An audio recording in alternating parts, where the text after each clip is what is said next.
بسم اللہ الرحمن الرحیم. اللہ کے نام سے شروع جو نہایت مہربان رحم. وَنُنَزِّلُ مِنَ الْقُرْآنِ مَا هُوَ شِفَاءٌ وَرَحْمَةٌ لِّلْمُؤْمِنِينَ. قرآن اور صاحب قرآن کی طرف واپس آ جاؤ. قرآن کی تلاوت اور نبی صلی اللہ علیہ وسلم کی محبت عام کرو. دروس قرآن کی محافل میں شرکت کریں. خدمت قرآن کا عظیم منصوبہ علم القرآن یونیورسٹی زیر تعمیر ہے. برلب موٹر وے نزد فیض پور انٹرچینج لاہور. من جانب خدمت قرآن تحریک القرآن یونیورسل. سی ڈی کے لیے رابطہ کریں. محمد عرفان 030145404830 0344. بری ہیں دونوں سے. اب جو علماء نے صوفیاء علماء انہوں نے تصوف کی جو تعریف کی ہے، ظاہر ہے بے شمار علماء ہیں، انہوں نے جو اس کی تعریف کی ہے سب سے جامع اور سب سے مختصر، وہ ریکارڈ بھی ہو جائے گی، آپ بھی اگر یاد رکھنا چاہیں تو یاد رکھ سکتے ہیں. ان میں ایک بزرگ گزرے حضرت امام ابو بکر قطانی، وہ فرماتے ہیں کہ تصوف کیا ہے؟ فرمایا صفاء و مشاہدۃ. صفا اور مشاہدہ ان دونوں کو اکٹھا کر دیں تو یہ تصوف بن جاتا ہے. حضرت ضیاء الامت جسٹس پیر محمد کرم شاہ الازہری رحمت اللہ علیہ، انہوں نے اس کی توضیح کی، وضاحت کی. وہ کہتے ہیں کہ یہ جو انہوں نے دو لفظ صفا اور مشاہدہ، یہ دو لفظ جو انہوں نے بولے ہیں، وہ کہتے ہیں اصل میں صفا یہ وہ رستہ ہے جس پہ چل کر بندہ منزل پہ پہنچتا ہے. اب انہوں نے کہا صفا رستہ ہے اور مشاہدہ منزل ہے. یہ وہ جو کئی کتابوں میں پھیلی ہوئی بحث ہے، انہوں نے دو چھوٹے سے لفظوں میں سمو دی ہے. صفا رستہ ہے اور مشاہدہ منزل ہے. اس کو تھوڑا سا میں آپ کی خدمت میں وضاحت کروں. صفا کیا ہے؟ ہر معاملے میں اخلاص، صدق، صفائی. صفائی کا لفظ تو ہم سمجھتے ہیں. مثلا آپ کہتے ہیں نیت صاف رکھ، معاملہ صاف رکھ. مطلب کیا ہے کہ نماز پڑھ تو اس میں بھی صفائی ہونی چاہیے. پاکیزگی حاصل کر، وضو کر، اس میں بھی صفائی ہونی چاہیے. نیت کر مگر نیت میں بھی صفائی ہونی چاہیے. یعنی جتنے آپ کے عبادات ہیں، معاملات ہیں، حدود ہیں اور اخلاق ہیں، اخلاقیات ہیں، ہر معاملے میں صفائی ہونی چاہیے. صفائی کا مطلب آپ کو سمجھانے کی ضرورت نہیں ہے کہ ہر عمل، جو بھی عمل بندہ کرے وہ اپنے رب کے لیے کرے، یہ صفائی ہے. نماز پڑھی اللہ کے لیے، وضو کیا اللہ کے لیے، کسی کی مدد کی اللہ کے لیے، کسی سے مسکرا کے ملے اللہ کے لیے، کسی یتیم کے سر پہ ہاتھ رکھا اللہ کے لیے، مسجد کی طرف چل کے آئے اللہ کے لیے، جمعہ پڑھا. اگر اس نیت کے اندر صفائی آ گئی تو یہی تو راستہ ہے. اسی کے اوپر تو ساری محنت ہو رہی ہے کہ بندے کے اعمال دکھلاوے سے پاک ہو جائیں. ایسا بھی تو ہو سکتا ہے کہ بندہ اس لیے نماز پڑھے تاکہ لوگ مجھے نمازی کہیں، بندہ اس لیے کسی کی مدد کرے کہ لوگ مجھے سخی کہیں، بندہ اس لیے میدان میں نکلے کہ لوگ مجھے مجاہد کہیں، بندہ اس لیے آ کے جمعے پہ بیٹھے کہ تاکہ لوگ کہیں کہ جناب یہ بڑا نمازی ہے، اس لیے عمرے پہ عمرہ کرے کہ لوگ کہیں بڑا حاجی ہے. تو اس کانٹوں والی جو ہے راہ سے نکلنا اور خالصتاً اپنے عمل کو اللہ کے لیے کر دینا، یہ صفائی ہے۔ اگر معاملات میں صفائی آ گئی، مثلا معاملات میں صفائی، یہ تو عبادات میں ہے، معاملات میں صفائی کیا ہے کہ تولنا تو پورا تولنا، ناپنا تو پورا ناپنا، لینا تو پورا، دینا تو پورا، جو چیز جیسی ہے قیمت گھٹا بڑھا لے، اگر چیز تیری بہت زیادہ خالص ہے اس کی قیمت بڑھا لو، چیز دینی تو خالص دینی ہے، ناپنا ہے تو پورا ناپنا ہے، تولنا ہے تو پورا تولنا ہے، یہ ہے معاملات میں صفائی۔ بولنا ہے تو سچ بولنا ہے، بولنا ہے تو سچ بولنا ہے، کسی کے ساتھ معاملہ کرنا ہے دھوکہ نہیں دینا ہے، یہ صفائی آ گئی معاملات کے اندر۔ اور اسی طرح اگر جج ہے فیصلہ کرے تو تول کے کرے، حاکم ہے تو جس کا جو حق ہے پوری طاقت کے ساتھ اس کو دلوائے، پوری قوت کے ساتھ اس کو جو بھی اس کے پاس اختیار ہے، یہ صفائی ہے۔ اگر صفائی آ گئی عابد کی عبادت میں، حاکم کی حاکمیت میں، جج کے انصاف میں، عالم کی گفتگو میں، عالم کے پیغام جو اس کے ذمے ہے پہنچانے میں، جو بندہ ڈیوٹی کر رہا ہے، مثلا میں نوکر ہوں، میں ملازم ہوں، اور میری ملازمت یہ ہے کہ میں نے آ کے جمعہ پڑھانا ہے، میں نے آ کے اپنے وقت پہ یہاں بیٹھنا ہے، تو مجھے چاہیے اگر میرا 12:30 بجے کا ٹائم ہے تو اگر میں ٹھیک 12:30 پہ اپنے منصب پہ پہنچ گیا، اپنی ڈیوٹی شروع کر دی تو یہ صفائی ہے۔ میں 5 منٹ بھی لیٹ ہو گیا تو صفائی میں خرابی آ گئی، خلل آ گیا، اور آ بھی گیا لیکن کام شروع نہیں کیا، بیٹھا رہا، کبھی چائے کی چسکیاں، کبھی اس سے بات، کبھی اس سے بات، تو میں نے بددیانتی کی، میں نے اپنے معاملے کے اندر صفائی سے کام نہیں لیا ہے۔ اور مزدور ہے، مالک سر پہ کھڑا ہے تو اینٹ اٹھا رہا ہے، مالک نے، ٹھیکیدار نے منہ پھیرا، یہ ٹھہر گیا تو صفائی ختم ہو گئی، ٹھیکیدار نے اپنا کام نہیں کیا، صفائی ختم ہو گئی۔ یعنی ہر فرد، ہم میں سے ہر فرد اس کا ذمہ دار ہے کہ وہ صفائی سے کام کرے، صفائی سے کام لے، اس کو کہتے ہیں صفا۔ اگر بندہ راہ صفا پہ چل نکلے تو اسی کو کہتے ہیں کہ یہ صوفیاء کے رستے پہ چل پڑا۔ زاہد صرف زاہد ہے، وہ صوفی پورا نہیں ہے، عابد ہے، صوفی پورا۔ زاہد کس کو کہتے ہیں؟ جو دنیا سے منہ موڑ لے وہ زاہد ہے، جو عبادت میں منہمک ہو جائے وہ کون ہے؟ یہ ابن سینا نے لکھا ہے، وہ کہتے ہیں جو عبادت میں لگ گیا یہ عابد ہے۔ صوفی کون ہے؟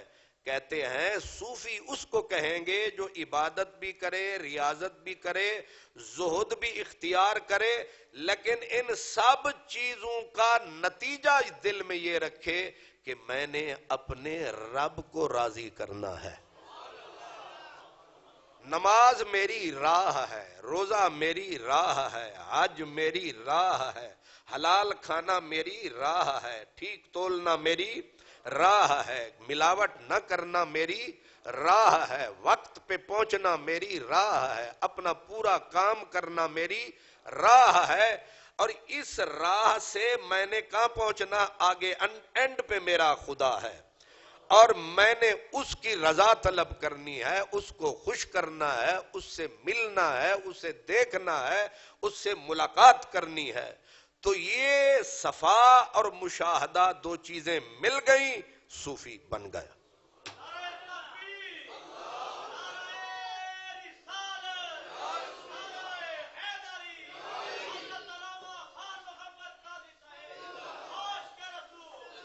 اللہ اکبر۔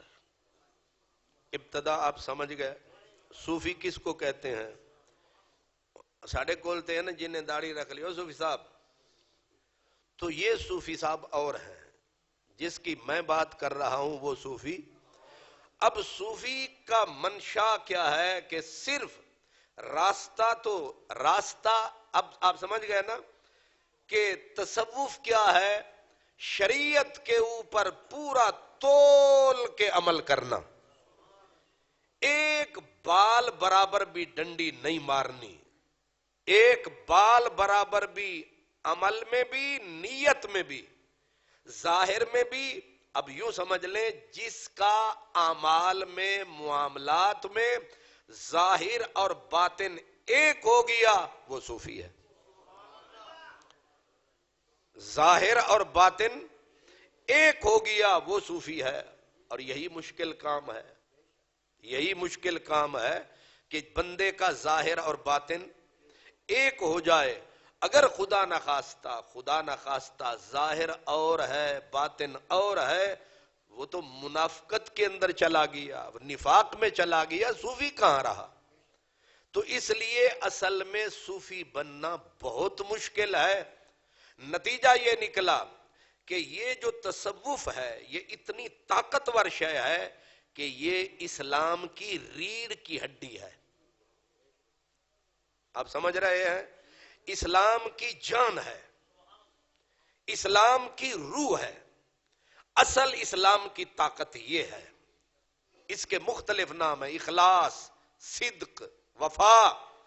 یہ سارے مختلف نام ہیں. اصل معاملہ صفا کا ہے کہ اگر بندے کے اندر صفائی آ جائے، ہر معاملے میں اللہ، ہر معاملے میں لا شریک لہ، تو ظاہر ہے جب بندہ صوفی بن گیا اس کے سارے کام اللہ کے لیے ہیں. بچوں کو پالتا ہے تو اللہ کے لیے، بیوی کا خیال رکھتا ہے اللہ کے لیے، ماں کی خدمت کرتا ہے، باپ کے ہاتھ دھلاتا ہے اللہ کے لیے، دوستوں سے ملتا ہے اللہ کے لیے. سیدھا کہیں کہ میرے نبی جو فرما گئے ان صلاتی و نسکی و محیایا و مماتی للہ،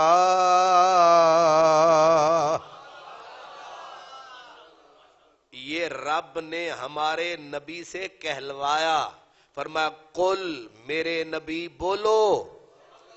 یا اللہ کیا بولوں؟ فرمایا بول ان صلاتی، بے شک میری نماز، و نسکی، میری قربانی، و محیایا، میرا جینا، و مماتی، میری زندگی، میرا جینا، میرا مرنا، للہ، یعنی میری پوری حیات مولا تیرے لیے. یہ قرآن مجید میں رب نے ہمارے نبی سے کہلوایا اور میرے نبی نے اس پہ عمل کر کے دکھایا کہ آئے دنیا میں اللہ کے لیے عبادت کرتے رہے، اللہ کے لیے مخلوق کو راہ دکھائی، اللہ کے لیے غریبوں کا غم بانٹا، اللہ کے لیے جس کا جو کام کیا اللہ کے لیے. اب اسی کا نام تصوف ہے، یہی صفا ہے. اس لیے اب یاد رکھیں، اسی لیے میں آپ کو ایک بات بتاؤں، کہتے ہیں جی پھر آپ نے تصوف طریقت کا شریعت سے الگ نام کیوں رکھا ہے؟ ہم نے کہا کام پہلے ہی موجود تھا، نام بعد میں رکھا گیا ہے. آپ سمجھے؟ کام پہلے ہی. اب وہ کہتے ہیں یہ پھر نام رکھنے کی کیا ضرورت پڑی؟ میں کہتا ہوں نام رکھنے کی ایسے ہی ضرورت پڑی جیسے قرآن مجید کے زیریں، زبریں، نقطے، یہ ایک علم ہے پورا. قرات پورا علم ہے، تجوید پورا علم ہے، اصول تفسیر پورا علم ہے، اصول حدیث پورا علم ہے. اب آپ کیا کہیں گے کہ کیا نبی پاک اور صحابہ قرآن تجوید سے نہیں پڑھتے تھے؟ پڑھتے تھے. قرآن کو انہی زیروں زبروں سے پڑھتے تھے یا الگ سے پڑھتے تھے؟ پڑھتے تھے. لیکن اس وقت اس علم کا نام علم التجوید نہیں رکھا گیا، کتابیں نہیں لکھی گئیں، علم پہلے موجود ہے، عمل بھی ہو رہا ہے، لیکن وہ مدون بعد میں ہوا، اس کا نام بعد میں رکھا گیا ہے۔ تصوف پہلے موجود ہے، نام بعد میں رکھا گیا ہے۔ یہ تو میں نے ابتدائی چیزیں اس لیے واضح کر دی تاکہ اعتراضات آئیں تو جواب پہلے ہی دماغ میں موجود ہو۔ اب اعتراض کرنے والے کیا کیا کہتے ہیں؟ کچھ تو کہتے ہیں کہ جناب یہ جو تصوف ہے یہ ہندوازم سے لیا گیا، ہندوؤں کے جو وید ہیں، ہندو کیونکہ بہت پرانا مذہب ہے، ہندوؤں کے جو وید ہیں ان میں چلوں کا ذکر ہے، ان میں ان ریاضات کا ذکر ہے۔ اسلام جو ہے خصوصاً تصوف کی جو شکل ہے، یہ چلے، یہ ریاضتیں، یہ عبادتیں، یہ ساری کی ساری ہندوازم سے لی گئیں۔ ہم جواب میں کہتے ہیں یہ تمہاری افواہات، یہ بکواس، یہ یہیں پہ دم توڑ جاتی ہے کہ اگر ہمارا نبی صلی اللہ علیہ وآلہ وسلم، اگر آپ عبادت ریاضت اس انہماک سے نہ کرتے ہوتے، بعد والے جا کے تنہائی میں عبادت کرتے، اللہ اللہ کرتے، ذکر کرتے، تو ٹھیک تھا کہ بعد میں مسلمانوں نے ہندوؤں کو دیکھا، ان سے متاثر ہو گئے، لیکن ہمارے پیارے آقا صلی اللہ علیہ وسلم آپ غار حرا میں جاتے، اکیلے ہوتے، مہینوں بیٹھ کے اللہ کی یاد کرتے۔ جس قوم کے سامنے اپنے پیغمبر کی سنت موجود ہو، انہیں تمہارے جوگیوں کی طرف دیکھنے کی ضرورت کیا ہے؟ سمجھ آ گئی؟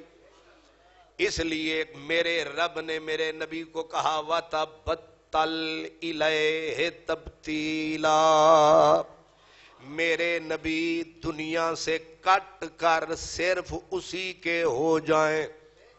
اور یہ ابتدا ہوتی ہے، اس کو تزکیہ کہتے ہیں، اس کو احسان کہتے ہیں۔ اور صوفیاء کرام نے اپنے نبی کے طریقے کو سامنے رکھ کر، جس طرح میرے نبی نے 40 سال اپنی زندگی پہ لگائے اور 23 سال پوری کائنات پہ لگائے، سمجھے ذرا، 40 سال اپنی زندگی پہ لگائے، اور میرا نبی جب دیکھا کہ اب کامل نمونہ بن چکا ہے، اب یہ کیمیا اثر بن گئے، اب جدھر جائیں گے، جس سے لگتے جائیں گے سونا بناتے جائیں گے۔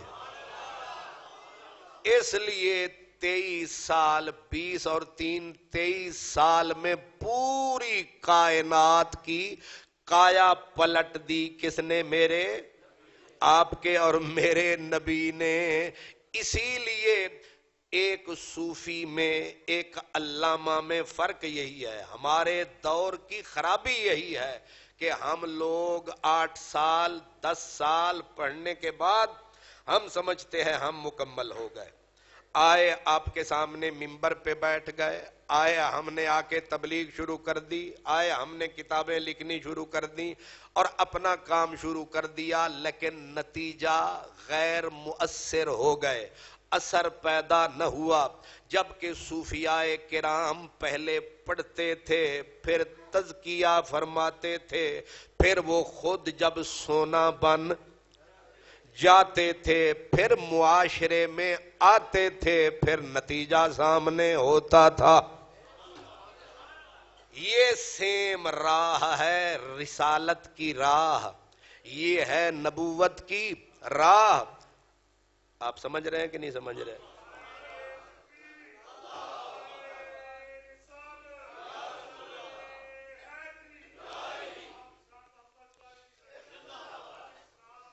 تو اس لیے یہ جواب آپ کو سمجھ میں آ گیا کہ ہم ہندو کے وید کی ہمیں ضرورت، ہندوازم کو سامنے رکھنے کی ضرورت،